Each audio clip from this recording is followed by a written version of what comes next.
এই হরতাল অবরোধের ভিতরে যখন বাংলাদেশে চতুর্দিকে আগুন জ্বলতেছে, দেখেন না আপনারা, আজকেও কয়েকটি বাসে আগুন লেগে দিয়েছে, ট্রাকে আগুন জ্বলতেছে, পথে ঘাটে এদেশের জনগণ আর প্রশাসনের মাধ্যমে সংঘর্ষ চলছে। গুলিবিদ্ধ হয়ে অনেক মানুষ মারাও গেছে। গার্মেন্টস শ্রমিকেরা আন্দোলন করতেছে, তাদের মধ্যেও দুই একজন মারা গেছে। দেশে একটা অস্থিরতা, অশান্তি কাজ করছে। কথা বলেন ঠিক কিনা? এই যে শত বাধাকে পিছনে ফেলে এই যে কষ্ট করে প্রতিপক্ষের ভাইয়েরা, যেখানে আমার ড্রাইভার বলতেছে হুজুর আমার বউ বাচ্চা আছে, আপনি মরে গেলে কান্দার কেউ নাই, কিন্তু আমি মরে গেলে কান্দার মানুষের অভাব নাই। আমার চাইতে আমার ড্রাইভারের জনপ্রিয়তা বেশি। কথা কয় নাকি? রাগ করতেছেন নাকি? আমার বউ বাচ্চা আছে, ওরা নাকি কাঁদবে না, ওর বউ বাচ্চা বেশি। ও বলতেছে আমি অবরোধের মধ্যে দিনের বেলায় গাড়ি চালাইতে রাজি নাই। ও যখন আসতে রাজি হলো না, মেম্বার সাহেব বলতেছে হুজুর প্রয়োজনে আমরা গাড়ি দিয়ে নিয়ে আসবো, আপনি কি আসতে রাজি আছেন?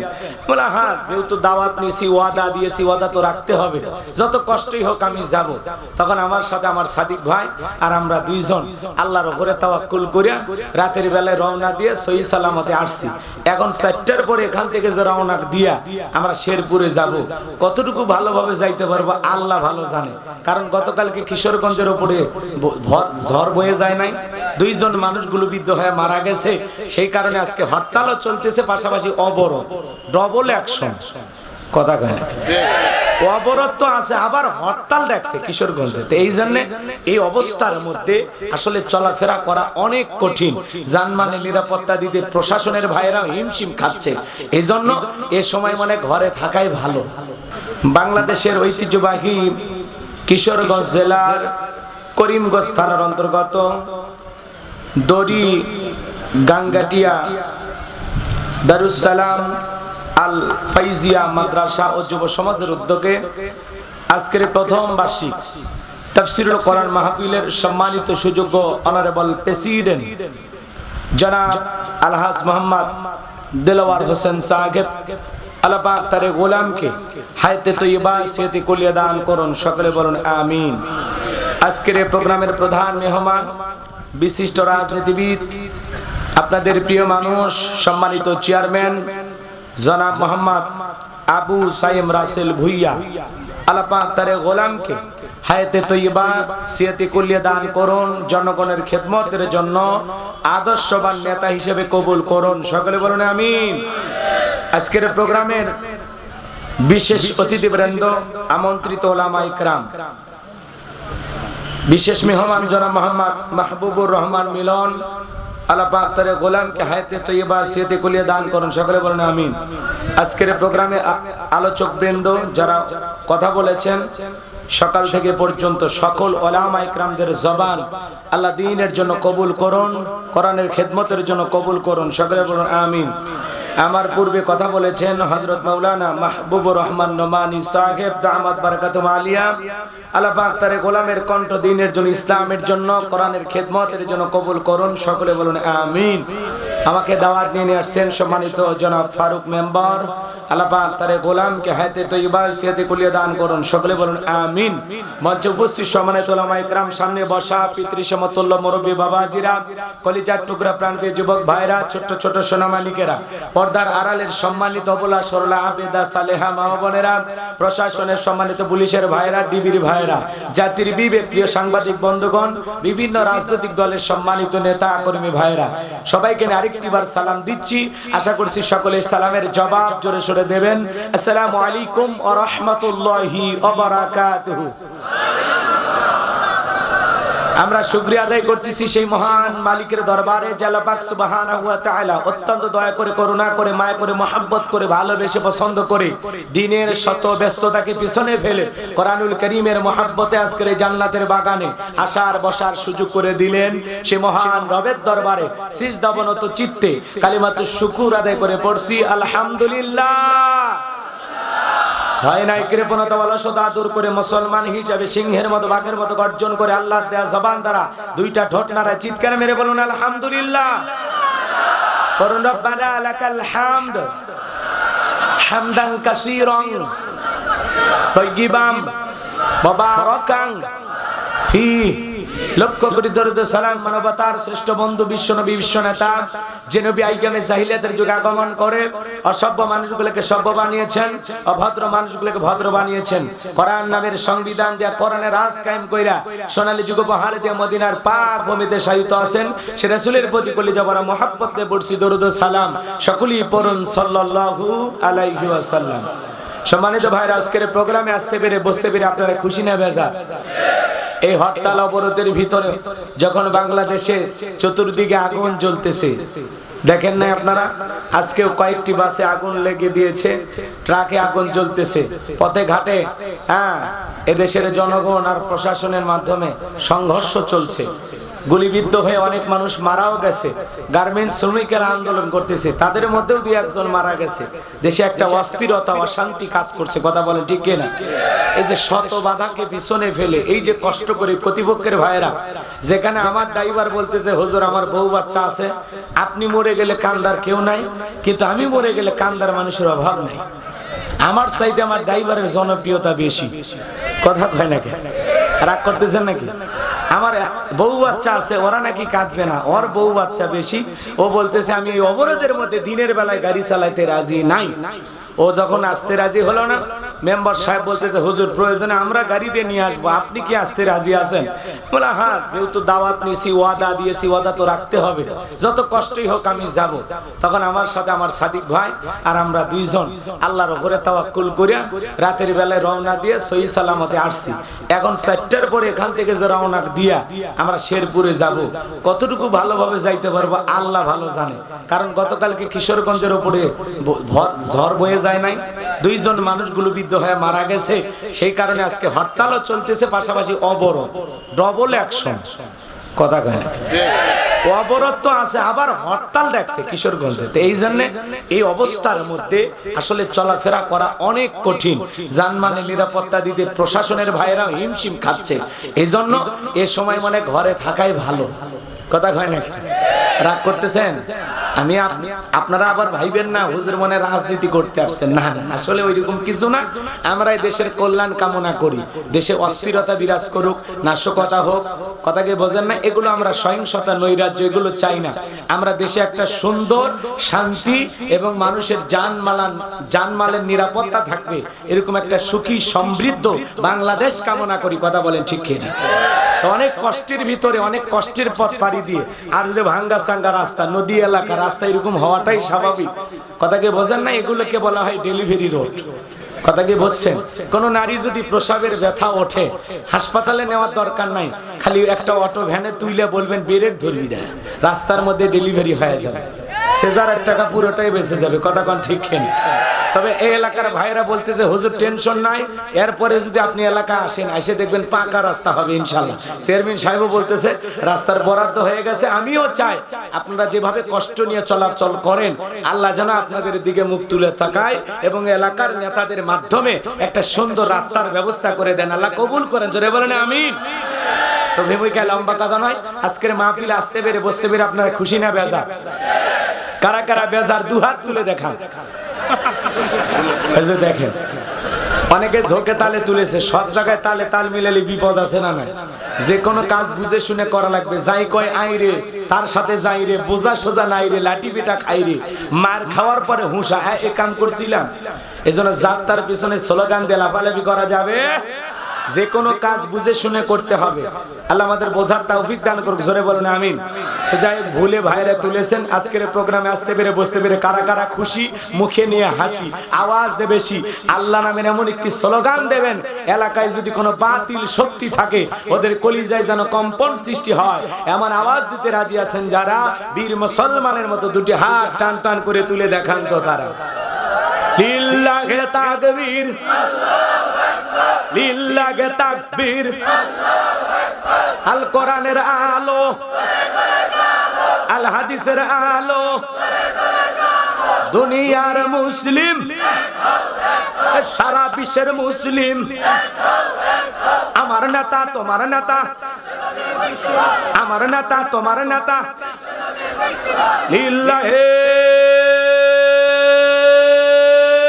তাকবীর, আল কোরআনের আলো, আল হাদিসের আলো, দুর্নীতির আলো।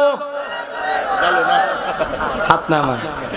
অনেকে ঝোঁকে তালে বলেই ফেলেছেন দুর্নীতির আলো ঘরে ঘরে জ্বালো। বাংলাদেশে দুর্নীতি দমন কমিশন আছে না নাই?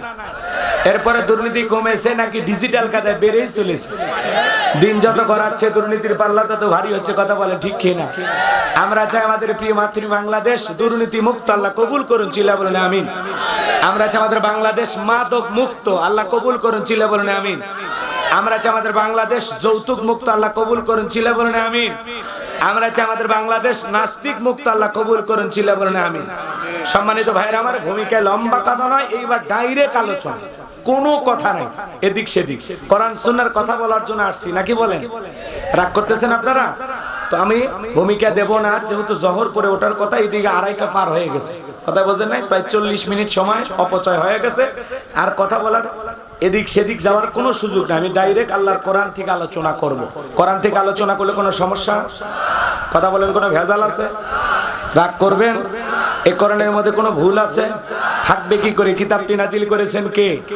আল্লাহ পাক বলেন যালিকাল কিতাবুল লা রাইবা ফি, এটি এমন একটি কিতাব যেই কিতাবের মধ্যে কোনো সন্দেহ নাই, কোনো সংশয় নাই, কোনো মিথ্যা নাই, কোনো ধোঁকা নাই। There is no doubt. বলুন আল্লাহু আকবার। হুদাল লিল মুত্তাকিন, মুত্তাকি বান্দাদের জন্য গাইডলাইন হিসাবে, পথ প্রদর্শক হিসাবে আসমান থেকে এই শ্রেষ্ঠ কিতাবটি নাজিল করেছেন কে? সে কোরআনের আলোচনা হবে। আজকে আমি কথা বলবো পবিত্র কোরআনুল কারীমের 23 নাম্বার সূরা, সূরা নাম্বার 23। বাতিলের হবে সাইজ। কথা কয়? আমি করব ওয়াজ, আপনারা দেবেন আওয়াজ, জবাব দিবেন ঠিক ঠিক, আলোচনা হবে কমপ্লিট। শ্রোতাদের স্পিরিটেই বারে বক্তার হিট, আলোচনা হবে জায়গা মতো ফিট। একটু আওয়াজ দিয়ে সহযোগিতা করা লাগবে, পারবেন তো ইনশাআল্লাহ? আমরা সবাই পুরুষ মানুষ, নাকি বলেন? আমাদের আওয়াজ যদি জোরে হয়, মা বোনেরা শুনলে কি গুনাহ হবে? পর্দার খেলাফ হবে? তাহলে একটু আওয়াজ দেবেন পুরুষের মতো। ভয় পাচ্ছেন নাকি? আমি গাইবান্ধা থেকে এসে যদি ভয় না পাই, আর আপনার বাড়ি তো এলাকায়, কিসের ভয়? দুনিয়ার কাউকে গোনার টাইম আছে? অন্তরে ভয় থাকতে হবে কার? তো কথা বলবো পবিত্র কোরআনুল কারীমের 23 নাম্বার সূরা। সূরাটির নাম সূরাল মুমিনুন। বলেন কি নাম? সূরাল মুমিনুন। বলেন কি নাম? সূরাল মুমিনুন। কোরআনুল কারীমের 23 নাম্বার সূরা। মোট আয়াত আছে 118, রুকু আছে 6টি। বিশ্বনবীর মক্কার জিন্দেগিতে এই সূরাটি নাজিল হয়েছেন। বলুন সুবহানাল্লাহ। আল্লাহ রাব্বুল আলামিন তার আদরের মুমিন বান্দাদের জন্য সূরাল মুমিনুন নাজিল করেছেন, বিশ্বাসী বান্দাদের জন্য। আবার যারা অবিশ্বাসী কাফের, তাদের জন্য আল্লাহ পাক একটি সূরা নাজিল করেছেন। সূরার নাম কি? কুল ইয়া আইয়ুহাল কাফিরুন। যারা কাফের অবিশ্বাসী তাদের জন্য আল্লাহ পাক সূরা কাফিরুন নাজিল করেছেন। বিশ্বাসী বান্দাদের জন্য সূরাল মুমিনুন নাজিল করেছেন। কিন্তু যারা দুদুল্যমান, দুই নৌকায় পা দিয়া চলে, মুখে বলে একটা, অন্তরে আর একটা, গাছের গোড়া কেটে মাথায় পানি ঢালে, বৃষ্টি যেই দিকে ছাতা ধরে সেই দিকে, ওদের নাম কি? আরো আসতে কম। মহিলারা শুনলে কিন্তু রাগ করবে, আপনারা আসতে বলবেন। মুনাফিক। মুনাফিক কথা কি বোঝেন নাই? হ্যাঁ, দুদুল্যমান, দুই নৌকায় পা দিয়ে চলে, মুখে বলে একটা, অন্তরে আর একটা, গাছের গোড়া কেটে মাথায় পানি ঢালে। আছে না নাই? চুপ করে থাক ধোঁকাবাজ, চোখে তোদের নাহি লাজ। চুপ করে থাক ধোঁকাবাজ, চোখে তোদের নাহি লাজ। গোড়া কেটে মাথায় ঢালো পানি, তোদের সিহিনি আর কতকাল করবি রে শয়তানি। মুনাফিকদের স্বভাব হলো গাছের গোড়া কেটে মাথায় পানি ঢালে। মুনাফিকদের চেনা বড় কঠিন। কথা কয় না কে? কথা কয় না। মনে রাখবেন, কাফিরদের ভিতর থেকে মুনাফিকের জন্ম হয় না, বৌদ্ধদের ভিতর থেকে মুনাফিকের জন্ম হয় না, খ্রিস্টানদের ভিতর থেকে মুনাফিকের জন্ম হয় না, অমুসলিমদের ভিতর থেকে মুনাফিকের জন্ম হয় না। মুনাফিকের জন্ম হয় মুসলমানের ভিতর থেকে। এজন্য আল্লাহ পাক তাদের নামে একটি সূরা দিয়েছেন, সূরার নাম হলো মুনাফিকুন। কথা কয় না কে? মুনাফিক চেনা বড় কঠিন। হজ করার পরে আলহাজ মুনাফিক হতে পারে। কথা বলেন না কেন? রাসূলের পিছনে নামাজ পড়ে লোকটা যদি মুনাফিক হয়, আপনার আমার পিছনে নামাজ পড়ে তার চাইতে বড়টা হবে। কথা বলেন ঠিক না? মুনাফিকেরা নিজের রাস্তা নিজের পথ ক্লিয়ার করার জন্য নিজের হাতে মার্ডার করে, নিজের হাতে হত্যা করে, আবার সকালবেলা ওই লাশের উপরে ফুলের মালা দিয়া শোক প্রকাশ করে পড়ে বড় ভালো লোক ছিল। তো ভালো লোক ছিল তো মারলি কেন শয়তান?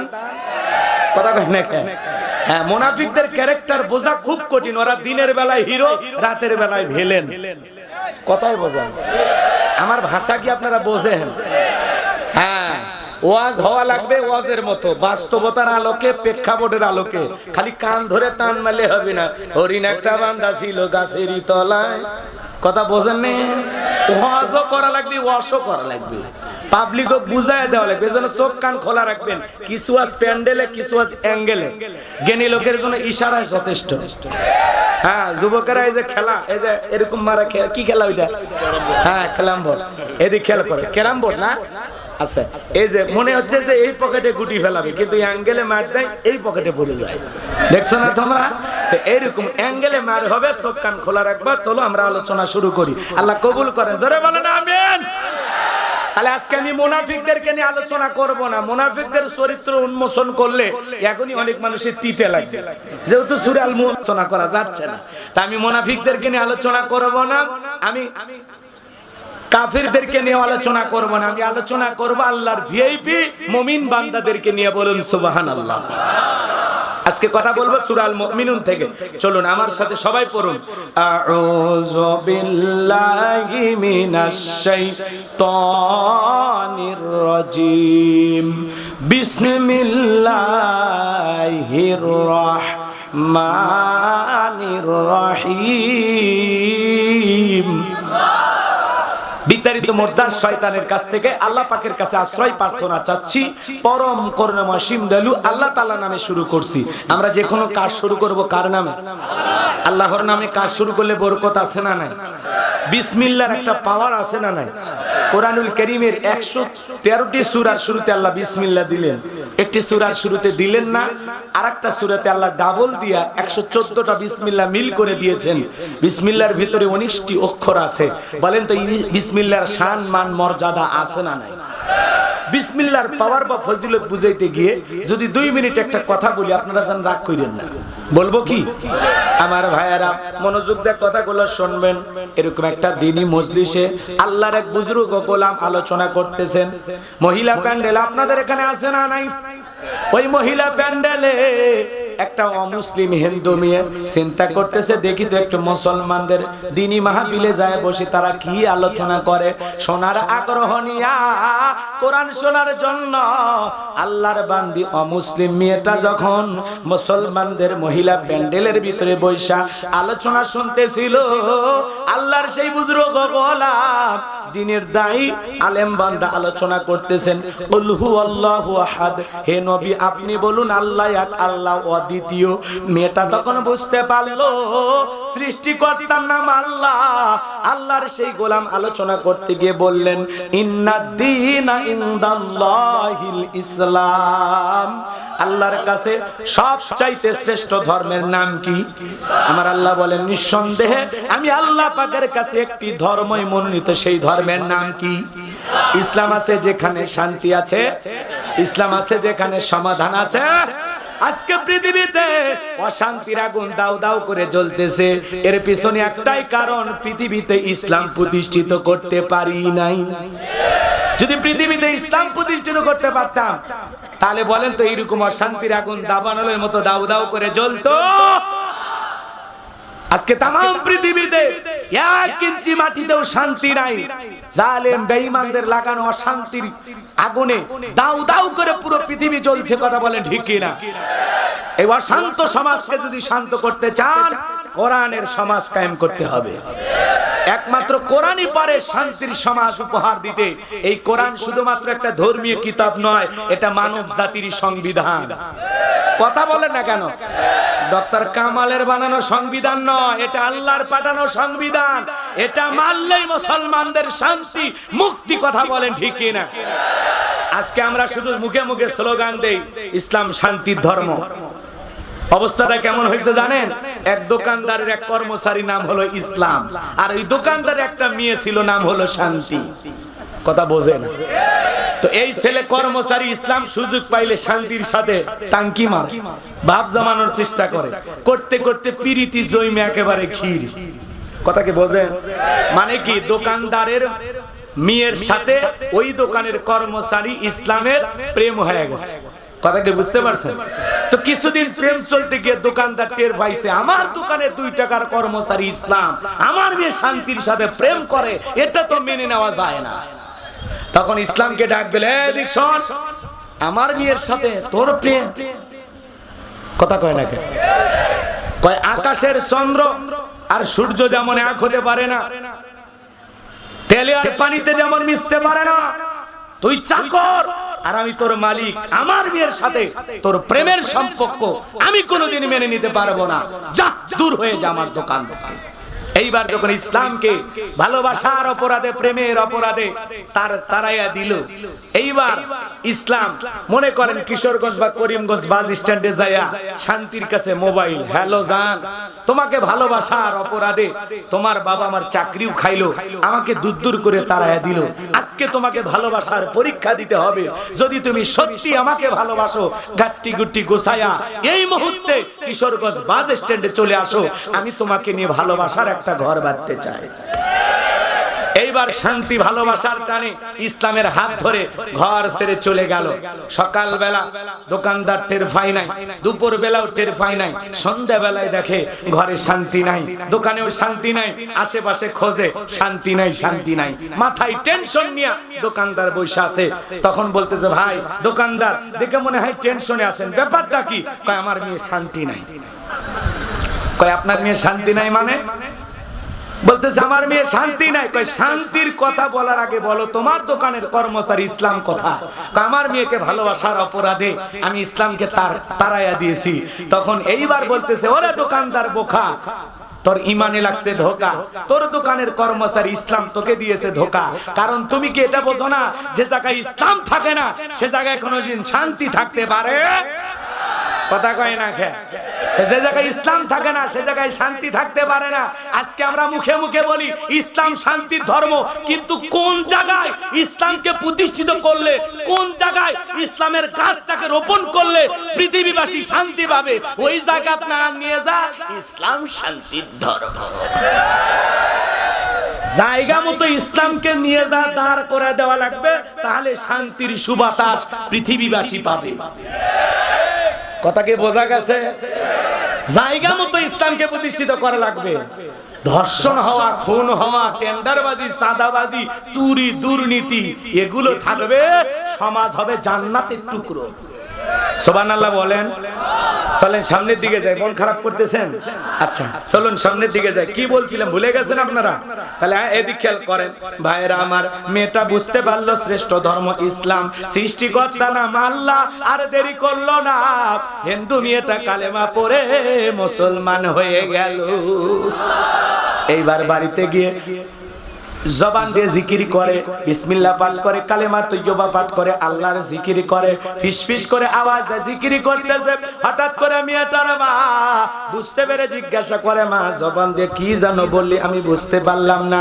মেয়েটা ডেকে বলে, মা মুসলমান হয় যারা মিথ্যা কথা বলতে পারে না তারা বলেন আল্লাহু আকবার, ওয়াকুলু কাউলান সাদীদা।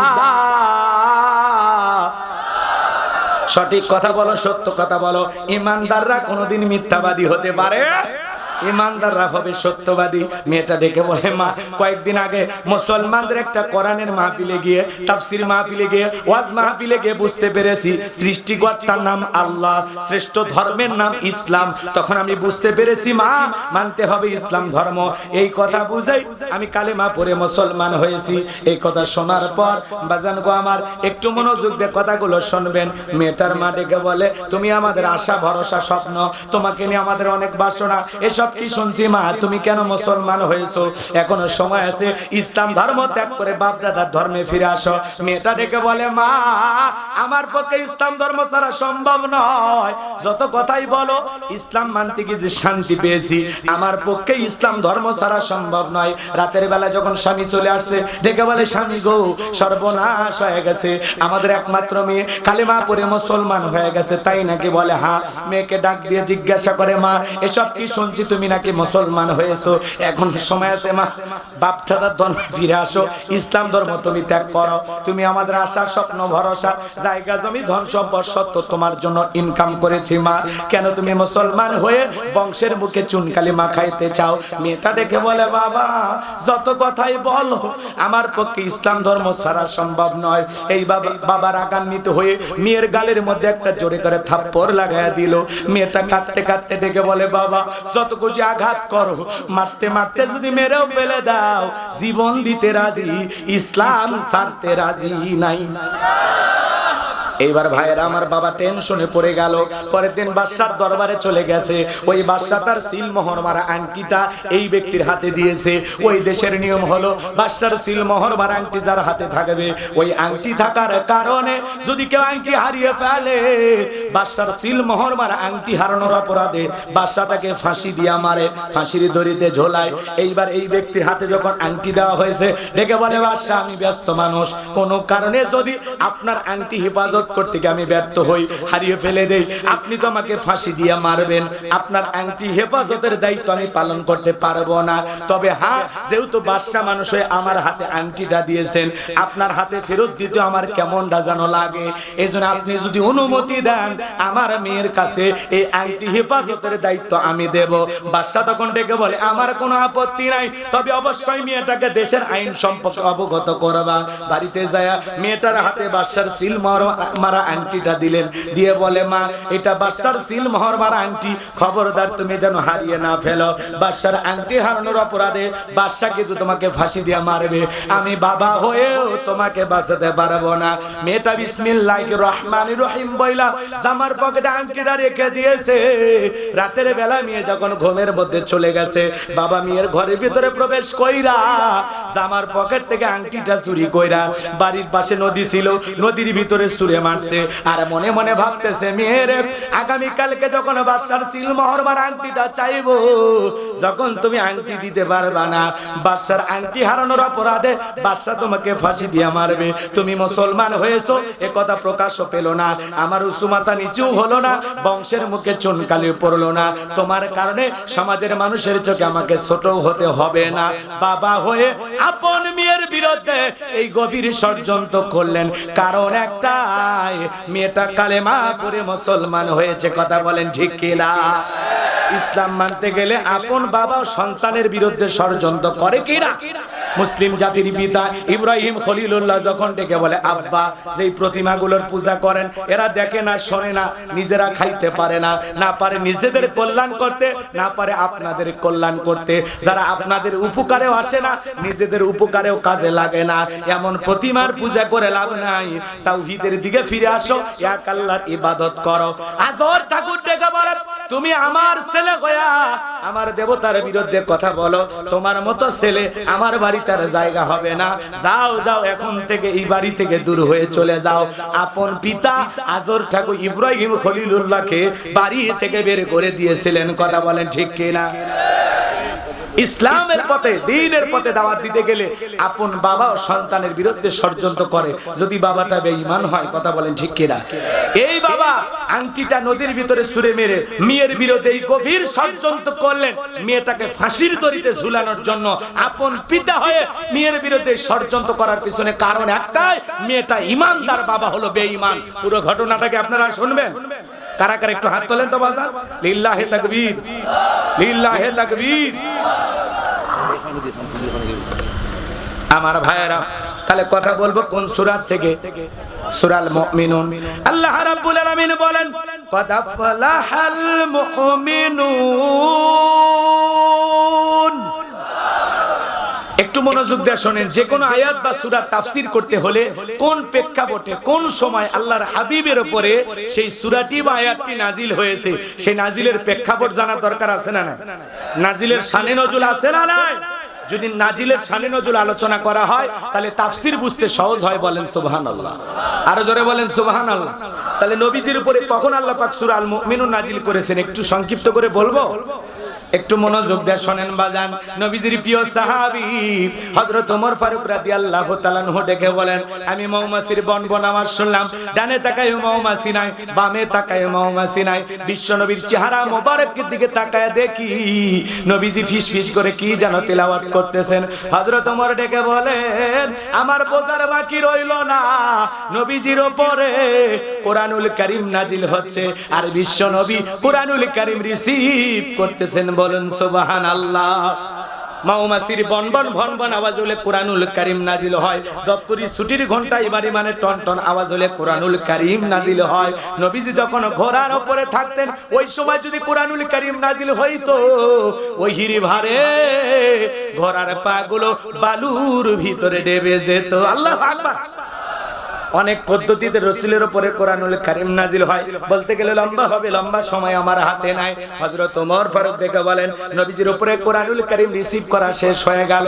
দীর্ঘ 23টি বছরে নবীজির উপরে কোরআনুল কারীম নাজিল হয়েছে। জীবনের প্রথম আল্লাহর কোরআন রিসিভ করতে গিয়ে নবীজির শরীর মোবারকে জ্বর পর্যন্ত এসেছিল। সুবহানাল্লাহ বলবেন না? কাগজের তৈরি করা কোরআন ইমদাদিয়া লাইব্রেরি ছাপায়া 250 টাকা দিয়া আপনার আমার বাড়িতে পৌঁছায়া দিয়েছে। এই কোরআনের সম্মান কত, মর্যাদা কত, অনেক কপাল পরা মুসলমান আমরা আজও বুঝলাম না, কথা বলেন ঠিক কি না? বিশ্বনবীর প্রিয় সাহাবী হযরত ওমর ফারুক ডেকে বলেন, নবীজির কোরআনুল কারীম রিসিভ করা শেষ হয়ে গেল।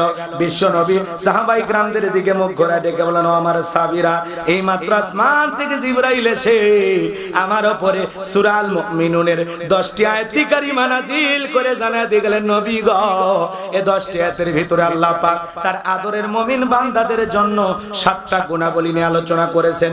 কোন মুমিন যদি এই 7টা গুণান্বিত হতে পারে, এই 7টা বৈশিষ্ট্য 7টা কোয়ালিটি অর্জন করতে পারে, আমার আল্লাহ রাব্বুল আলামিন বলেন, উলাইকা হুমুল ওয়ারিসুন আল্লাযীনা ইয়ারিসুনাল ফিরদাউস হুম ফিহা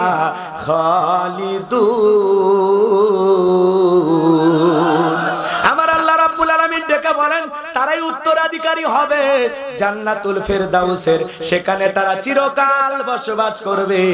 আল্লাহ কোনদিন জান্নাত থেকে বের করে দেবেন না, বলুন সুবহানাল্লাহ।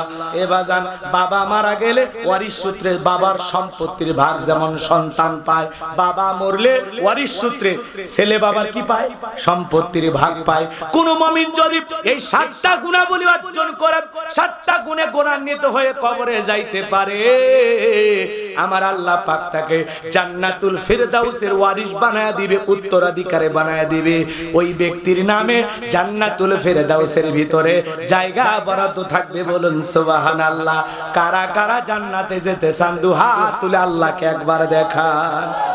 আল্লাহ আমাদের সবাইকে জান্নাতুল ফিরদাউসের মেহমান হিসেবে কবুল করুন, সকলে বলেন আমিন। তাহলে জান্নাতে যেতে হলে গুণাবলী কয়টি? 7টা। জোরে বলেন কয়টি? এই 7টি গুণাবলী যদি অর্জন করতে পারেন, 7টা গুণে নিজেকে যদি সাজাইতে পারেন, জান্নাতুল ফিরদাউসের উত্তরাধিকারী ওয়ারিশ আল্লাহ আপনাকে আমাকে বানায় দিবেন, বলুন সুবহানাল্লাহ। তাহলে আপনার আমার টার্গেট জান্নাত না জাহান্নাম? আমরা সবাই জান্নাতে যেতে চাই, আল্লাহ কবুল করেন, জোরে বলেন আমিন। তাহলে গুণাবলী কয়টি? 7টি। জোরে বলেন কয়টি? এই 7টা গুণাবলী আমরা আজকে ধারাবাহিকভাবে আলোচনা করব ইনশাআল্লাহ। একটু শোনেন, খুব মনোযোগ দিয়ে শোনেন বাজান গো আমার। আল্লাহ তাআলা আমাদেরকে এত ভালোবাসেন, এত ভালোবাসেন। আল্লাহ প্রথমে আপনাকে আমাকে ভালোবেসে মুসলমানের ঘরে জন্ম দিয়া জান্নাতের রাস্তাটা একটু আগায় দিয়েছে। সুবহানাল্লাহ বলেন। পারতো না আল্লাহ মুসলিমের ঘরে পাঠাইতে? তাহলে মুসলমানের ঘরে পাঠাইয়া আল্লাহ জান্নাতের রাস্তা একটু আগায় দিয়েছে। সুবহানাল্লাহ বলেন। এরপরে পৃথিবীর শ্রেষ্ঠ ধর্ম ইসলাম ধর্মের মানুষ বানায়া জান্নাতের রাস্তা আল্লাহ আরেকটু আগায় দিয়েছে। এরপরে বিশ্ব নবী, আখিরি নবীর প্রিয় উম্মত বানায়া, আখিরি নবীর আখিরি উম্মত বানায়া, পৃথিবীর শ্রেষ্ঠ পয়গম্বরের উম্মত বানায়া আপনাকে আমাকে জান্নাতের রাস্তাটা আরেকটু আগায় দিয়েছে। এর এরপরে পৃথিবীর শ্রেষ্ঠ কিতাব কোরআনুল কারীম দান করে আপনাকে আমাকে জান্নাতের রাস্তাটা আল্লাহ আরেকটু আগায় দিয়েছে। এখন একটু আমল করলেই জান্নাত, অল্প আমলেই নাজাত মিলবে, কথা বলেন ঠিক কিনা? কিন্তু সেই আমলটা হলে নির্ভুল, সহি শুদ্ধ, সুন্দর, খাঁটি, ভেজাল মুক্ত, শিরিক মুক্ত, কথা বলেন শিরিক মুক্ত, বেদাত মুক্ত, কথা বলেন ঠিক কিনা? এবার চলুন এদিক খেয়াল করেন, একটু আমল করলেই জান্নাত। সুবহানাল্লাহ বলেন। আমার ভাইরা, মুমিনদের 7টা গুণাবলী নিয়ে আল্লাহ পাক আলোচনা করেছেন। আল্লাহ রাব্বুল আলামিন বলেন কদ ফালাহাল মুমিনুন। আমার আল্লাহ ডেকে বলেন অবশ্যই মুমিনেরা সফল হয়েছে, অলরেডি মুমিনেরা সফল হয়েছে। সফল হয়েছে তারা ঈমান এনেছে যারা, ঈমানদার ছাড়া সফল হওয়া যায়? কথা বলেন না কেন? রাগ কইরেন না। ঈমান আছে যার, আল্লাহর কাছে দাম আছে তার। ঈমান নাই, তার 4 পয়সা দাম আল্লাহর কাছে নাম আছে, আছে তার 4 পয়সা দাম আল্লাহর কাছে নাই। আমরা মনে করি ক্ষমতা থাকলে সফল, টাকা থাকলে সফল। বলেন তো বাজান, পৃথিবীর বর্তমানে সবচাইতে ক্ষমতাধর ব্যক্তির নাম কি? জো বাইডেন, কথা কয় না? আমেরিকার প্রেসিডেন্ট জো বাইডেন, এ হলো পৃথিবীর বর্তমানে সবচাইতে বড় ক্ষমতাধর। আপনাদের এলাকায় একটা বাজার আছে, মাঝিরহাট বাজার নাকি মরিচখালী বাজার। এই বাজারে একটা কাঁচা মালের দোকানদার, তরি তরকারি বিক্রি করে, সবজি বিক্রেতা। আল্লাহর এই গোলামটা আজান দেওয়ার পরে যদি মসজিদে গিয়ে মাথা নত করে সিজদা দেয়, ওই পৃথিবীর বড় নেতা জো বাইডেনের চেয়ে এই কাঁচা মালের দোকানদার, সবজি বিক্রেতা, ইমানদারের দাম আল্লাহর কাছে কম না বেশি? পৃথিবী কাঁপানো আরো কত লিডার আছে, পুতিন, কাটিং মারা মাল কিংজম আছে না নাই? এরা যত বড় নেতা হোক, এবার জানগো আমার, এরা পৃথিবী কাঁপানো লিডার হোক, তাতে কোনো সমস্যা নাই। আমার বাংলাদেশের মাঠে কাজ করে, কৃষি ক্ষেতে কাজ করে, রিক্সা চালক, ভ্যান চালক, লোকটা যদি ইমানদার হয়, আজান দেওয়ার পরে মসজিদে গিয়ে যদি মাথা নত করে, এই পৃথিবীর বড় বড় লিডারদের চাইতে আল্লাহর কাছে এই রিক্সা চালক, ভ্যান চালক, ইমানদারের দাম কম না বেশি? তার মানে ঈমান আছে যার, আল্লাহর কাছে দাম আছে তার। যার ঈমান নাই, তার দাম 4 পয়সা আল্লাহর কাছে নাই। বেঈমানেরা দুনিয়াতে সফল, আখিরাতে ওরা সফল হতে পারবে না। আর ঈমানদাররা দুনিয়াতেও সফল, আখিরাতেও সফল। আর ওদের ক্ষমতা মাতবাড়ি লাভালাভি যা আছে দুনিয়াতে যারা বেঈমান, ক্ষমতার দাপটে অন্ধ ছিল, এরা পরকালে এদেরকে ফেরেশতারা পিটাইয়ে জাহান্নামে নিয়ে যাবে। কথা বলে ঠিক কি না? তাহলে বেঈমানদের দাপট দুনিয়াতে চলবে, কবরের নিচে পরকালে চলবে। আর ঈমানদাররা দুনিয়াতেও সফল, আখিরাতেও সফল। এজন্য আল্লাহ বলেন কদ আফলাহাল মুমিনুন, অবশ্যই মুমিনেরা সফল হয়েছে। সফল হয়েছে তারা ঈমান এনেছে যারা, ঈমান আছে যার, আল্লাহর কাছে দাম আছে তার। এজন্য আপনার টাকা না থাক, ক্ষমতা না থাক, ভালো ব্যবসা না বোঝেন, আপনার ভিতরে ঈমান আছে, আল্লাহর কাছে আপনার দাম আছে। সুবহানাল্লাহ বলেন। এইজন্য আমরা ঈমানদার, এতে খুশি না বেজা? খুশি না বেজা? তাহলে ঈমান এনেছে যারা, সফল হয়েছে তারা। কথা বলেন ঠিক কিনা? আমি আপনাদেরকে বলবো, বলেন এদিক খেয়াল করেন, এদিক খেয়াল করেন। কদ আফলাহাল মুমিনুন, আল্লাহ বলেন অবশ্যই অবশ্যই মুমিনেরা সফল হয়েছে। সফল হয়েছে তারা ঈমান এনেছে যারা। তাহলে আমি বলবো সফল হয়েছে কারা? আপনারা বলবেন ঈমান এনেছে যারা। আমি বলবো আল্লাহর কাছে দামি বান্দা কারা? আপনার চেহারা কালো হোক, ফর্সা হোক, লম্বা হন, খাটো হন, সমস্যা নাই, আপনার ভিতরে ঈমান আছে, আল্লাহর কাছে আপনার দাম আছে। তা আল্লাহর কাছে যদি দামি হতে পারি, দুনিয়ার আর কার কাছে দামি হওয়ার দরকার আছে? জোরে বলেন, দামি হওয়ার দরকার আছে? তাহলে আমি বলবো আল্লাহর কাছে দামি বান্দা কারা? আপনারা বলবেন ঈমানদার বান্দা যারা। বলতে পারবেন তো ইনশাআল্লাহ? তাহলে বলেন সফল হয়েছে কারা? ঈমান এনেছে যারা। সফল হয়েছে কারা? আল্লাহর কাছে দামি বান্দা কারা? ঈমানদার বান্দা যারা। আল্লাহর কাছে দামি বান্দা কারা? তাহলে কদ আফলাহাল মুমিনুন, অবশ্যই মুমিনেরা সফল হয়েছে। সফল হয়েছে তারা ঈমান এনেছে যারা। আপনাদের কাছে একটা প্রশ্ন করি, একজন মানুষ যদি জোহরের নামাজের পূর্বে অমুসলিম কালেমা পড়ে মুসলমান হয়, এর উপরে এখন জোহরের নামাজ পড়া কি? চমৎকার চালাক শ্রোতা। কেউ যদি আসরের নামাজের পূর্বে ঈমান গ্রহণ করে, ওই ব্যক্তির উপরে আসরের নামাজ পড়া কি?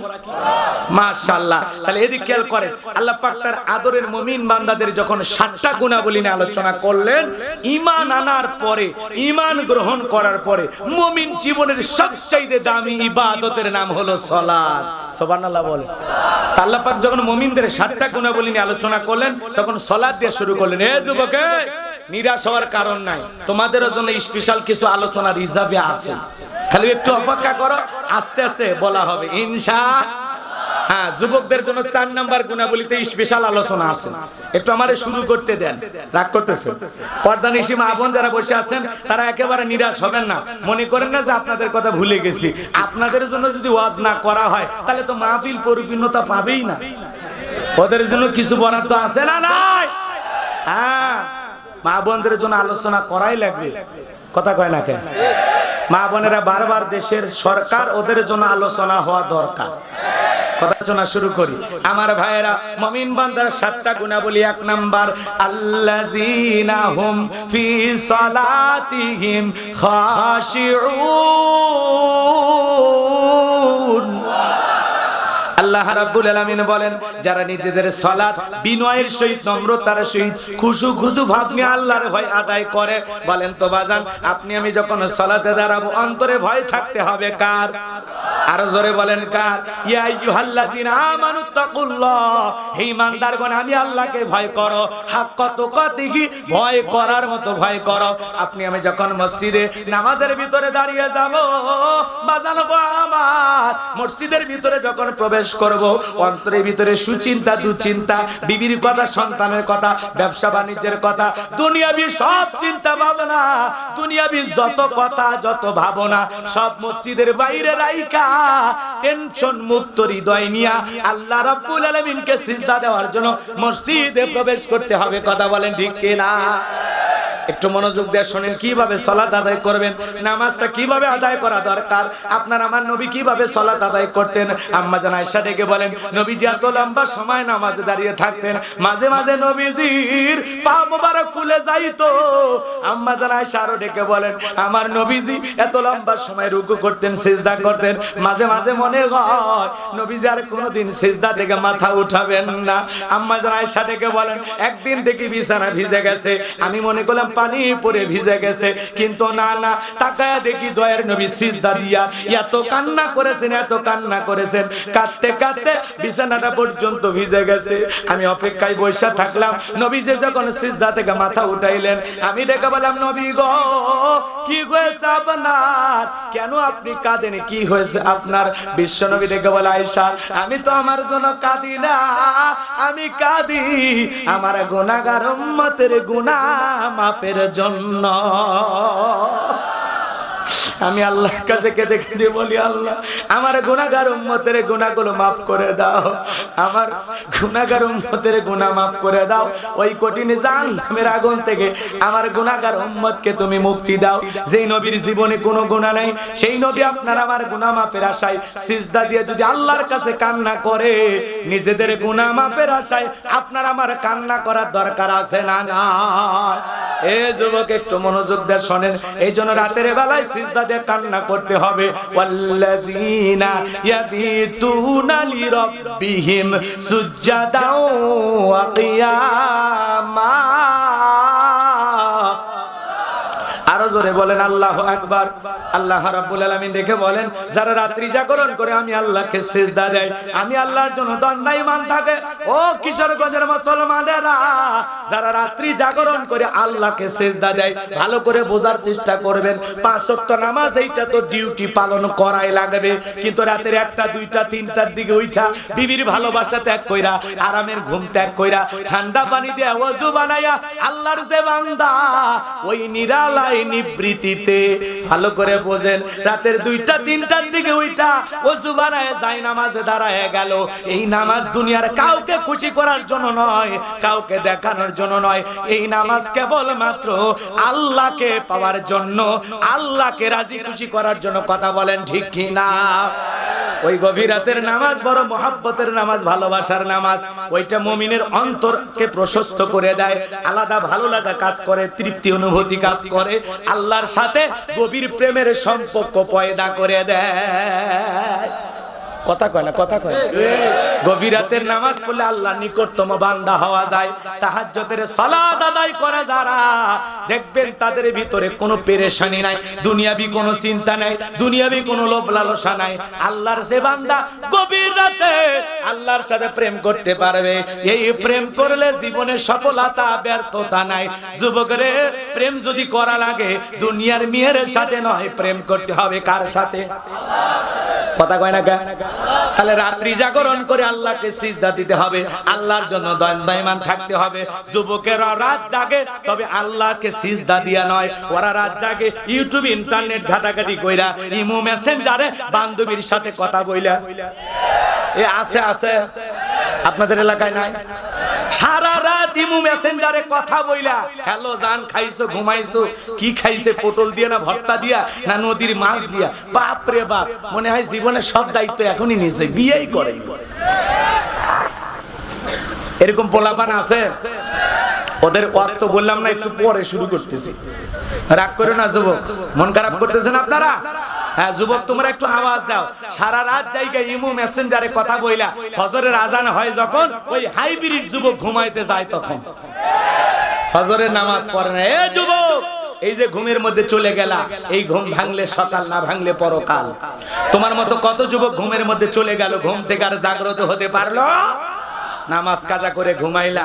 যুবক, সারা রাত বান্ধবীর সাথে কথা বলার সময় পাও, আল্লাহর সিজদা দেওয়ার সময় পায় না, কপাল পরে আছে না? যুবক, এই ঘুম যদি না ভাঙে, অবস্থা ভালো না খারাপ? অবস্থা ভালো না খারাপ? কেমন করে ঘুমাও তুমি ও কিশোরগঞ্জের যুবকেরা, কেমন করে ঘুমাও তুমি ফজর করে কাজা? এমন তো হতে পারে ও তোমার জোহরে জানাজা, এমন তো হতে পারে ও তোমার জোহরে জানাজা। কথা বলে ঠিক কি না? তাহলে প্রেম যদি করা লাগে আল্লাহর সাথে করব, দুনিয়ার মেয়ের সাথে না। যুবক, তোদের জন্য পরে বলতেছে, সামনের দিকে যায়। তাহলে রাত্রি জাগরণ করে সিজদা দেব কাকে? সিজদা দিয়া চোখের পানি ছেড়ে দিয়া আল্লাহর কাছে কেঁদে কেঁদে বলবো, আল্লাহ রব্বানা সরিফান্না আযাবা জাহান্নাম ইন্না আযাবাহা কানা গরামা। হে আমাদের রব, হে আমাদের মালিক, ওই কঠিন জাহান্নামের আগুন থেকে আমাদের মুক্তি দাও। যেই জাহান্নামের আযাব আর শাস্তি বিনাশ আর ধ্বংস ছাড়া কিছুই নয়। ওই জাহান্নামের আযাব আমরা সহ্য করতে পারবো না।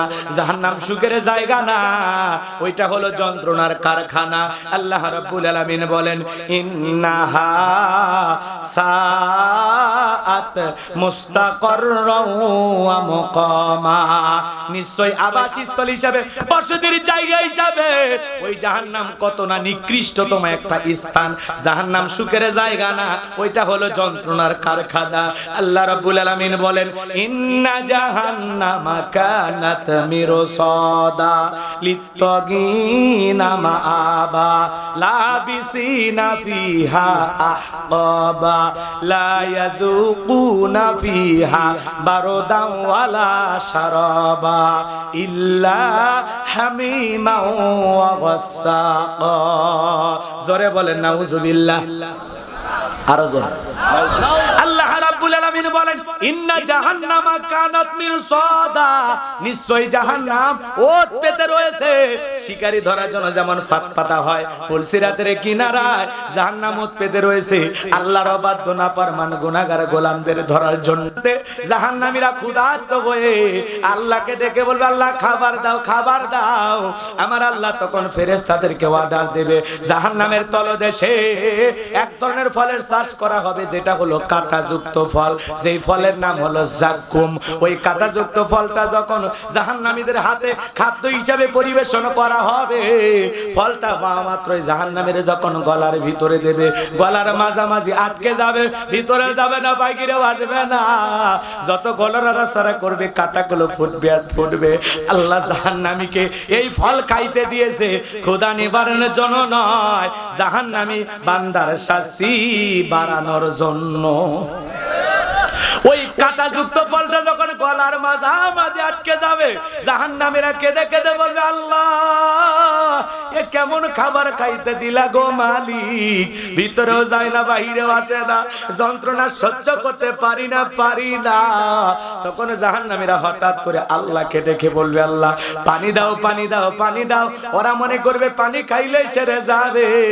জাহান্নামীরা যখন পানি পানি বলে চিৎকার মারবে, আমার আল্লাহ ডেকে বলেন, লা ইয়াযুকুনা ফিহা বারদাও ওয়ালা শারাবা। তাদেরকে মিনারেল ওয়াটার দেওয়া হবে না, ঠান্ডা কোনো পানি দেওয়া হবে না। সেই পানিটা পান করে জাহান্নামী তার বুকের জ্বালা তৃষ্ণাকে নিবারণ করতে পারে। আল্লাহ কেমন পানি দেবে? সূরা নাবার 25 নম্বর আয়াতে আল্লাহ বলেন, ইল্লা হামিমা ওয়া গাসসাকা, ইল্লা হামিমা ওয়া গাসসাকা। এমন উত্তপ্ত ফুটান্ত গরম পানি দেওয়া হবে যা পুষবে তো কিছুই না। ও কিশোরগঞ্জের বাবাজিরা, দেখের ভিতরে বড় বড় ফোড়া হলে ফাটায় দিলে ভিতর থেকে কি বের হয়? রস। কথা কয় না? ফোড়া হয় না দেখে, এত বড় বড় ফোড়া হয় না, ফাটায় দিলে ভিতর থেকে কি বের হয়? টমেটো রস, পুষ। ওই পুষ যদি হাসপাতাল থেকে সংগ্রহ করে আপনাদের দেই, খাবেন নাকি? 50,000 টাকা দেব, 1 লাখ দেবো, খাবেন? শুনে সিসি লাগতেছে না, ঘৃণা লাগতেছে না, বমি আসতেছে না? কথা কয় না? এই যে দুনিয়াতে শুনে আমরা কি বলেন হুজুর, সিসি, এগুলো আবার কথা। কিন্তু আল্লাহ বলতেছেন ইল্লা হামিমা ওয়া গাসসাকা, এটাই জাহান্নামীদের খাবার। আল্লাহ ডেকে বলেন তাদেরকে উত্তপ্ত ফুটান্ত গরম পানি পান করাতে দেওয়া হবে যা পুষ ব্যতীত কিছুই নয়। ওই পুষওয়ালা, দুর্গন্ধওয়ালা, রক্তওয়ালা ওই পানিটা যখন জাহান্নামী পান করবে, জাহান্নামীর লারি ভুঁড়িগুলো গলে গলে পড়ে যাবে। সহ্য করার ক্ষমতা কারো নাই। জাহান্নামীরা যখন ওই গরম পানি পান করবে, দেখের গোশতগুলো খসে খসে পড়ে যাবে। এই যদি হয় জাহান্নামের শাস্তি, সেই জাহান্নাম থেকে বাঁচার জন্য আল্লাহর কাছে কেঁদে কেঁদে দোয়া করার দরকার আছে না নাই? তাহলে সিজদা দিয়া কান্না করব কার কাছে? নিজেদের গুনাহ মাফ চাইবো কার কাছে? পারবো তো ইনশাআল্লাহ। সাহাবায়ে کرام কিভাবে সালাত আদায় করতেন জানেন? বিশ্বনবীর সাহাবীরা যখন সালাত আদায় করার জন্য দাঁড়িয়ে যেতেন, ওই মরুভূমির পাখিগুলো খেজুর গাছ মনে করে সাহাবীদের কাঁধের উপরে বসে থাকতো, মাথার উপরে বসে থাকতো। কাফিররা ডেকে বলে, এগুলো মানুষ না অন্য কিছু। আরে নামাজের ভিতরে এত মনোযোগ, এত মনোযোগ, কাঁধে পাখি পড়ে থাকে, তারপরেও টের পাইতো না। বলেন সুবহানাল্লাহ। আর আপনি আমি এমন নামাজি, একটা মশা যদি পড়ে, আগে মশা মারে তারপরে নামাজের সূরা ধরে। কথা কর না কেন? আছে না নাই? পায়ে যদি মশা কামড় মারে, এক ঠ্যাং আর এক ঠ্যাংের উপর তুলে দেখে খাবু খা। আছে আছে। আপনাদের এলাকায় অবশ্যই এরকম নাই। তাহলে সাহাবায়ে کرام সালাত আদায় করতেন, পাখি পড়ে থাকে, তারপরেও নামাজে এত মনোযোগ টের পাইতো না। সুবহানাল্লাহ বলেন।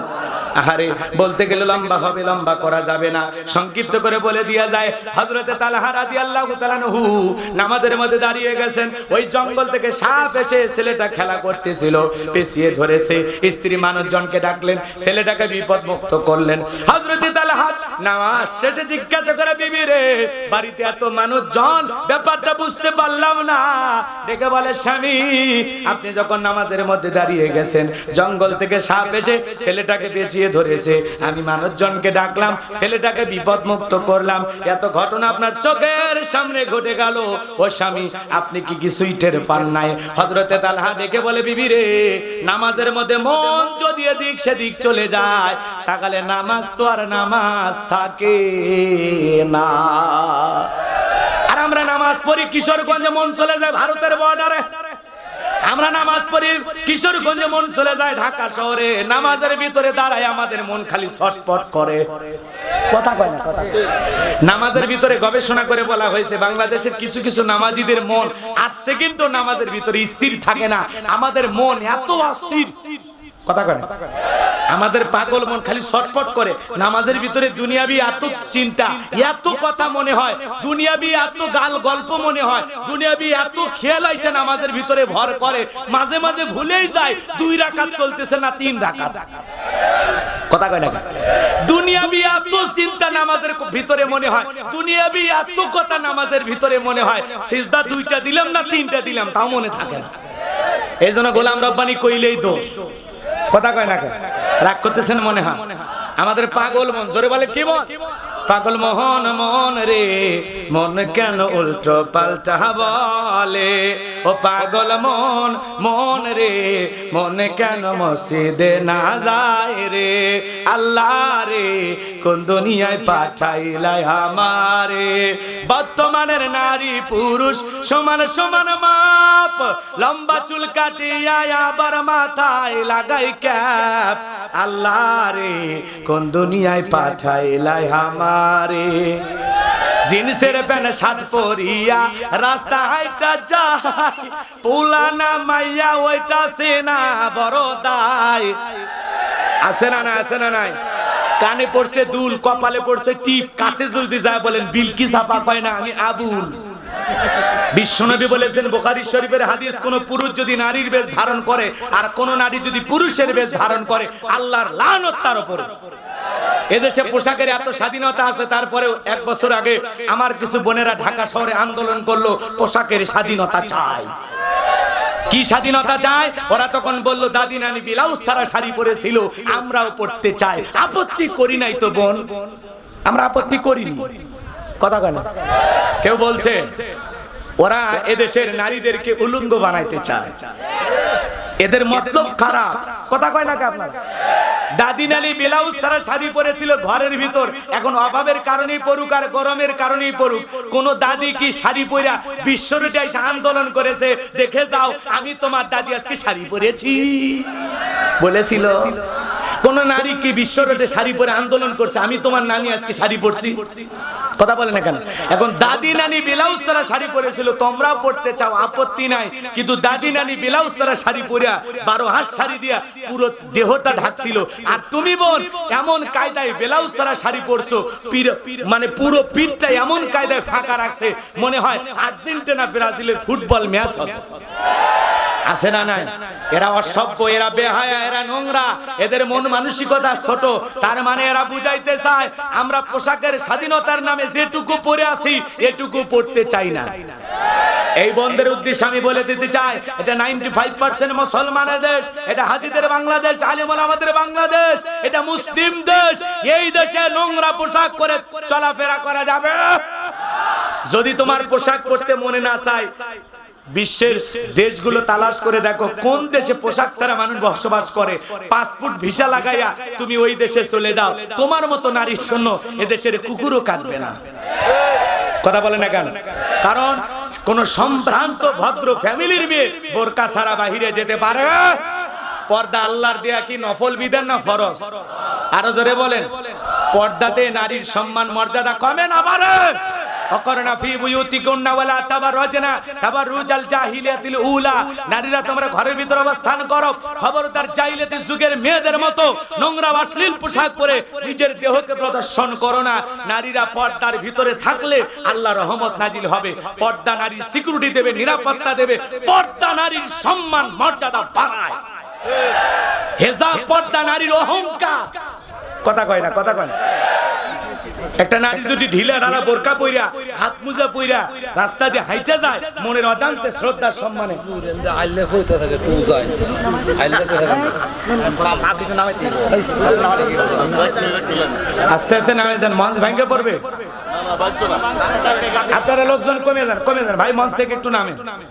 কার মধ্যে কি বান্ধা হতে কি আপনারা আস্তে আস্তে নামে যান ভাই, ভাঙে তো তাই তো একটু নিচের দিকে যাইতেছে। হ্যাঁ হ্যাঁ, একটু কমে যান, কমে যান, আল্লাহ কবুল করেন। জোরে বলেন আমিন। এ ভাই খারাপ কিছু বলতেছি নাকি? প্রেক্ষাপট দরকার আছে না নাই? আপনার স্ত্রীকে পর্দা করানোর দায়িত্ব আপনার, আপনার মেয়েকে পর্দা করানোর দায়িত্ব আপনার। কথা বলে ঠিক কি না? নারীরা পর্দায় থাকবে, আর একটু পুরুষ হন, পুরুষ হন। বউ যদি বেপর্দায় যেতে চায় ডাকবে, কবেন এ তোরে দেখার জন্য আমি আছি। বাইরে গেলে বোরকা পরে যায়, একটু ফোঁস ফাঁস করবেন, একটু ভাব নেবেন, লাঠি নিয়ে মিশে এদিক ওদিক দৌড় মারবেন। আজকে খালি বোরকা ছাড়া বাইরে হয়ে দেখ কি যে হবে। পারবেন না? পারবেন না? পারবো তো ইনশাল্লাহ।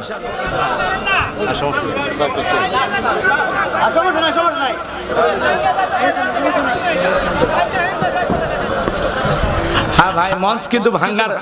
এদিক খেয়াল করেন বাবাজিরা, এই যে ওটা বসা করবেন না, এই যে পরিবেশ নষ্ট করিয়েন না। অনেক কষ্ট করে পথ পাড়ি দিয়ে আপনাদের মাঝে আসছি, খারাপ কিছু বলতেছি? চলেন সামনের দিকে যাই বাজান গো আমার। এদিক খেয়াল করেন, তাহলে নারীদের পর্দা করা নফল না ফরজ? পর্দা করাবো তো ইনশাআল্লাহ, করাবো তো ইনশাআল্লাহ। কিন্তু মনে রাখবেন যে সমস্ত মা বোনেরা বেপরদায় চলাফেরা করতে চায়, ওদের স্বভাব চরিত্র কিন্তু ভালো নয়। ওর পোশাক বলে দেয় মেয়েটার চরিত্র কেমন। কথা বলেন এখানে। এজন্য মুসলমানের স্ত্রী, মুসলমানের মেয়ে কোনোদিন বেপরদায় বাহিরে যেতে পারে না। হ্যাঁ, বউরে বোরকা কিনে দেবেন, পর্দা কিনে দেবেন, পারবেন তো ইনশাআল্লাহ। চলেন সামনের দিকে যাই বাজান গো আমার। যুবকরে, তাহলে নামাজকে নামাজের মতো পড়তে হবে। নামাজের ভিতরে দুনিয়াবি চিন্তা ভাবনা আনা যাবে। আপনি আমি যখন মসজিদের ভিতরে দাঁড়ায় যাব সালাত আদায় করার জন্য, আমার ভাইয়েরা, আপনি আমি এমন ভাবে নামাজ আদায় করব, মনে মনে ভাববো আমি নামাজ পড়তেছি, আমার আল্লাহ আমাকে দেখতেছে। আপনি আমি নামাজে দাঁড়াবো আর মনে মনে ভাববো আজকের জোহরের নামাজ আমার জীবনের শেষ নামাজ। একটা ফাঁসির আসামিকে যদি বলা হয় রাত 12টায় তোমার ফাঁসি, এখন রাত 10টা, 2 ঘন্টা, লোকটা যদি ইমানদার হয়, বলেন তো বাজান, সেদিন যদি 2 রাকাত নামাজ পড়ার সময় পায়, ওই দিনের ওযু হবে দুনিয়ার সবচাইতে ভালো ওযু। ওই দিনে 2 রাকাত নামাজ হবে দুনিয়ার সবচাইতে ভালো নামাজ। কথা বলেন ঠিক কি না?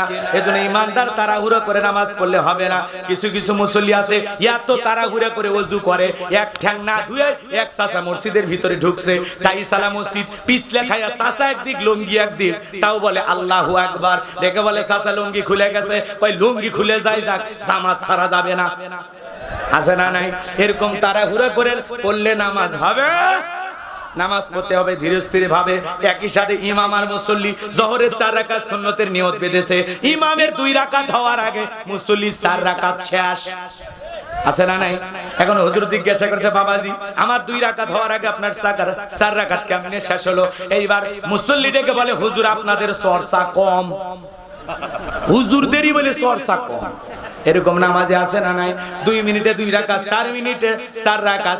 যখন আসে তারাবি, তখন হয় এই দেশে নামাজ নিয়ে বাড়াবাড়ি। আছে না নাই? মনে হয় 2 মসজিদের মুসল্লি নামাজ নিয়ে প্রতিযোগিতা লাগছে, কে কত দ্রুত শেষ করতে পারে। আছে না? এক মুসল্লি গল্প করে, দোস্ত প্রথম তারাবি কয় মিনিট? কয় 30 মিনিট। কয় দা তোদের হুজুর হইলো, আমাদের হুজুর রকেটের গতি ফেল, 20 মিনিটে সব শেষ। আচ্ছা, তারা এত তাড়াহুড়ো করে নামাজ আদায় করে, এই নামাজ আল্লাহর আরশে কবুল হওয়া তো দূরের কথা, মসজিদের ছাদের উপর উঠছে। আমি খানায় কাবায় তারাবি পড়লাম, মসজিদে নববীতে পড়লাম, মসজিদে হারাম শরীফে পড়লাম, আহারে মক্কা মদিনায় তারাবি পড়লাম, 1 ঘন্টা 45 মিনিট লাগে। কত? 1 ঘন্টা 45 মিনিট। আর আরে বলে 20 মিনিটে শেষ। এরা নামাজ পড়ছে এলে 4G 5G গতি, ডিজিটাল নামাজি। কথা বলে ঠিক কি না? এই নামাজ দিয়ে জান্নাতে যাওয়া যাবে? নামাজ ধীরস্থির ভাবে, রুকু সুন্দর করে করতে হবে, সিজদা সুন্দরভাবে দিতে হবে, ওঠা বসা সুন্দরভাবে দিতে হবে। আমরা খালি মুরগি ঠোকরের মতো এমন কাদায় সিজদা দেই, মনে হয় 2 রাকাতের 4 সিজদা একবার দিলে আরো শর্ট হয়। এরকম ফাজলামি করে নামাজ পড়লে হবে? নামাজ না তামাশা করা যাবে। নামাজ পড়তে হবে কার খুশির জন্য? কুলিন্না সালাতি ওয়া নুসুকি ওয়া মাহইয়ায়া ওয়া মামাতি লিল্লাহি রাব্বিল আলামিন। নবীজি আপনি বলুন, আমার নামাজ, আমার কুরবানি, আমার জীবন, আমার মরণ লিল্লাহি রাব্বিল আলামিন, আসমান জমিনের প্রতিপালকের জন্য। বলেন আল্লাহু আকবার। তাহলে সালাত আদায় করব কাকে রাজি খুশি করার জন্য? আল্লাহ বলেন, ফালিয়াবুদু রাব্ব হাযাল বাইত আল্লাযী আত'আমাহুম মিন জু ওয়া আমানাহুম মিন খাউফ। আল্লাহ ডেকে বলে, এই ঘরের মালিকের ইবাদত করো। ইবাদত যদি ইবাদতের মতো করতে পারো, নামাজ যদি নামাজের মতো আদায় করতে পারো, কষ্ট মনের মধ্যে নেবেন না বাজান। বলেন তো, যে কথা বলতে চাচ্ছিলাম, আল্লাহ ডেকে বলে এই ঘরের মালিকের ইবাদত করো।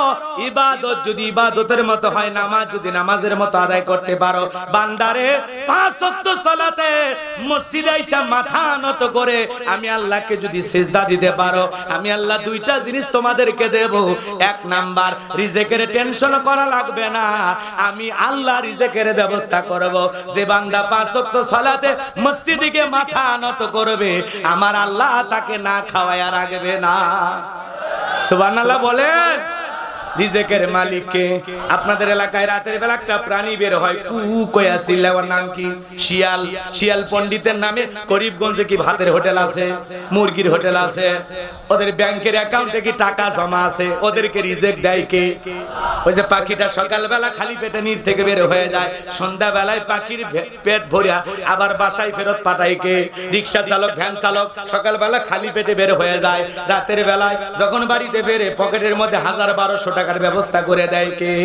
তাহলে রিজেকের মালিক কে? এই রিজেক দাতা কে? ওয়ামা মিন দাব্বাতিন ফিল আরদি ইল্লা আলাল্লাহি রিজকুহা। আল্লাহ ডেকে বলেন, পৃথিবীতে এমন কোন বিচরণশীল প্রাণী নাই যার রিজেকের ব্যবস্থা আমি আল্লাহ আসমান থেকে করি না। ওই আটলান্টিক মহাসমুদ্রের 33,000 ফিট গভীর পানির নিচে থাকা ছোট্ট একটা প্রাণী, তার রিজেকের ব্যবস্থা আমি আল্লাহ আসমান থেকে করি। বলুন সুবহানাল্লাহ। তাহলে রিজেক দাতাকে? রাজ্জাককে? উত্তরপাড়া রাজ্জাক না, ওটা তো আব্দুর রাজ্জাক, ওটা দাস, ওটা গোলাম, ওটা আল্লাহর বান্দা। রাজ্জাক উত্তম রিজেক দাতাকে। তাহলে এদিক আমরা আশরাফুল মাখলুকাত, আল্লাহ দুনিয়ার এত মাখলুককে যদি রিজেক দিতে পারে, আপনাকে আমাকে খাওয়াইতে পারে কিনা? তাহলে আল্লাহ বলে, ইবাদত যদি ইবাদতের মতো করে, 1 নাম্বার রিজেকের ব্যবস্থা করে দেব, 2 নাম্বার কোনো ভয় থাকবে না, সকল ভয় থেকে নিরাপত্তা দেব। আপনার আমার ভয় আছে না নাই? ওই যে মরিচের ঝালের হাট নাকি মরিচখালী বাজার, আপনি বিকাশের দোকানদার, মনে মনে ভাবতেছেন আল্লাহ দড়িগাঙ্গাটিয়া আমার বাড়ি, 2 লাখ টাকা নিয়ে আমি বাড়ি পর্যন্ত রাতে 2টার দিকে রওনা করেছি, টাকা নিয়ে বাড়ি পর্যন্ত পৌঁছাইতে পারবো নাকি ছিনতাইকারী কবলে পড়ে টাকা যান 2টাই হারাবো? আপনার আমার ভয় আছে না নাই? কথা বলেন। মেয়েটা কলেজে গেল, একা একা ফিরবে নাকি জামাইয়ের সাথী নিয়ে ফিরবে? ভয় আছে না নাই? মেয়েটা স্কুলে গেল, ভালোভাবে বাড়িতে ফিরবে নাকি কারো ধর্ষণের শিকার হবে? মা বাবার এই ভয় আছে না নাই? তার মানে জানমালের নিরাপত্তাহীনতায় আমরা ভুগতেছি।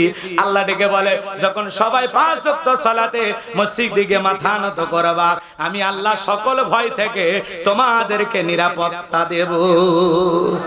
সুবহানাল্লাহ বলেন। তাহলে 5 ওয়াক্ত সালাতে মসজিদ দিকে মাথা নত করব কার কাছে?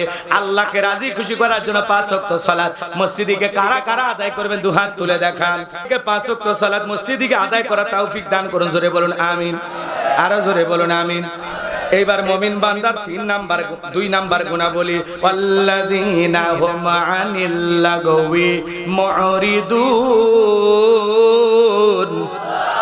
2 নাম্বার গুনাহবলী, অনার্থক কথাবার্তা বলা যাবে না। এক জায়গায় বসে 2-3 ঘন্টা গল্প করে, এলাকার সব তথ্য ওনার কাছে, মনে হয় গীবত কমিটির সভাপতি সেক্রেটারি বসে গেছে।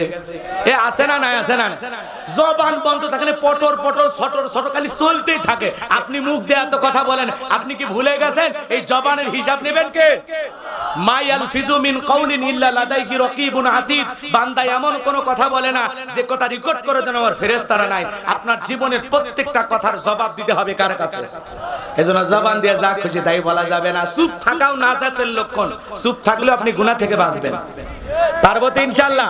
ভালো করে বোঝেন বাজান গো আমার। মুমিন বান্দা জবান দিয়ে সে কথা বলবে যে কথা বললে সব হয়। প্রয়োজন যতটুকু কথা বলবো ততটুকু, প্রয়োজনের অতিরিক্ত কথা বলা থেকে বিরত থাকবো। পারবো তো ইনশাআল্লাহ? এরপরে মুমিন বান্দার 2 নাম্বার গুনাহ বলে, অনার্থক কাজ করা যাবে না। মুমিনের টাকা হলে মুমিন সিনেমা হল বানাবে না, যাত্রা গানের আয়োজন দেবে না, গানের কনসার্ট দেবে না, মদের বার দেবে না, 7 স্টার 5 স্টার হোটেল খুলবে না। মুমিনকে আল্লাহ যদি টাকা দেয়, মুমিন মসজিদ বানাবে, মাদ্রাসা বানাবে, কবরস্থান বানাবে, ঈদগাহ মাঠ বানাবে, ভালো ভালো কাজে মুমিনের অর্থ মুমিন খরচ করবে। মুমিন অনার্থক জিনিস শ্রবণ করবে না। এই কান দিয়ে গান শোনা যাবে না। যুবক, এই কান আল্লাহ গান শোনার জন্য দেয় নাই। কিছু কিছু যুবক কানের ভিতর ইয়ারফোন লাগায় গান শুনে, রূপবান নাচে কমর দোলায়া, আল্লাহর ফেরেশতারা কবরে পিটাবে ঝোলাইয়া ঝোলাইয়া। কথা বলেন। সিরাজগঞ্জের এক যুবক কানের ভিতর ইয়ারফোন লাগাইয়া রেল লাইন দিয়ে হাঁটে যায়, ট্রেন এসে ধাক্কা মেরে 3 টুকরা করে ধুয়ে গেছে।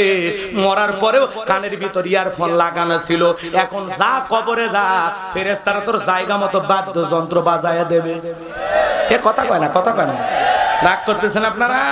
হ্যাঁ যুবক, এই কান আল্লাহ গান শোনার জন্য দেয় নাই। হক্কারি ওলামা ইকরামদের বয়ান শুনতে হবে, ইসলামী সঙ্গীত শুনতে হবে, কোরআন তিলাওয়াত শুনতে হবে। ভালো ভালো কথা কান দিয়ে শ্রবণ করা যাবে, অশ্লীল গান বাজনা, অশ্লীল কথা শ্রবণ করা যাবে আর বেশি বেশি গান শুনবা, ওই বুড়ো বয়সে স্পিকার কাজ করবে না।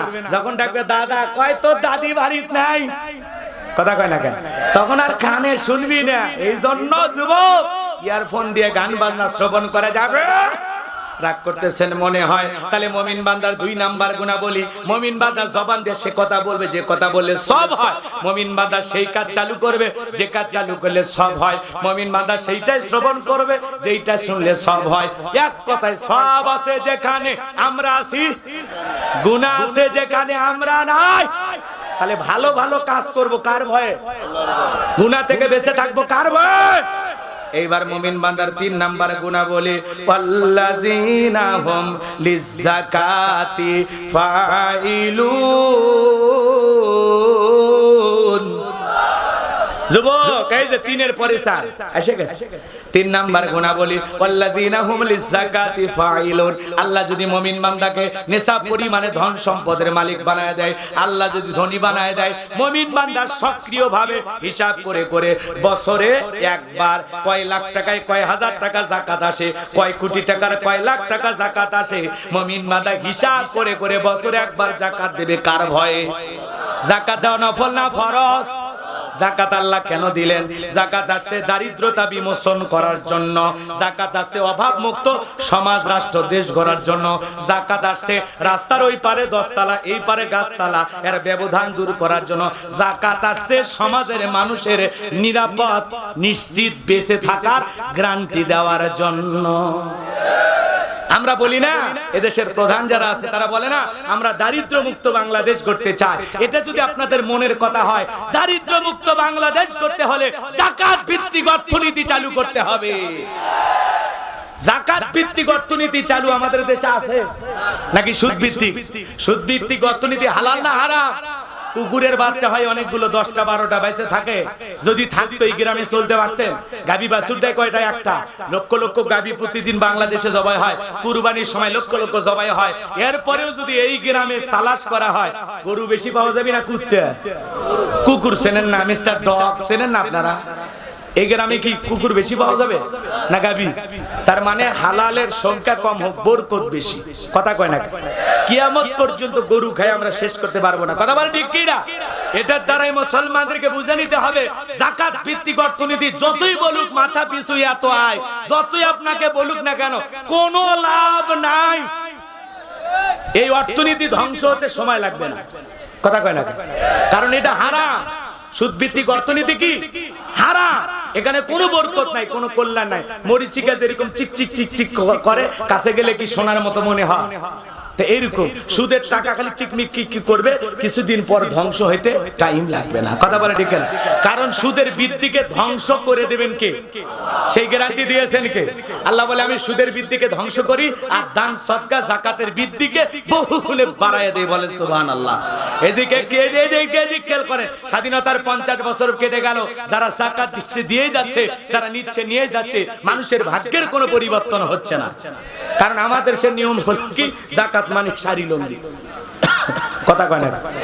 5000 শাড়ি লুঙ্গি নিয়ে এসে অমুক স্কুল মাঠে অমুক নেতা হাইব্রিড চেরাগালি বদনা বিতরণ করবে। ধনী মানুষ আসছে 50,000, শাড়ি লুঙ্গি 5000, ঠেলাঠেলি গুদাগুদি করে পায়ের তলে পড়ে 6 জন মারা যায়, 32 জন আহত।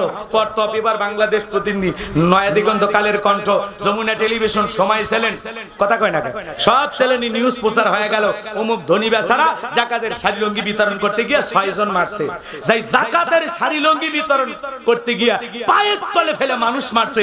আপনার কি মনে হয় এই ব্যক্তি যাকাত দিয়ে জান্নাতে যাবে? কোন দরজা দিয়ে?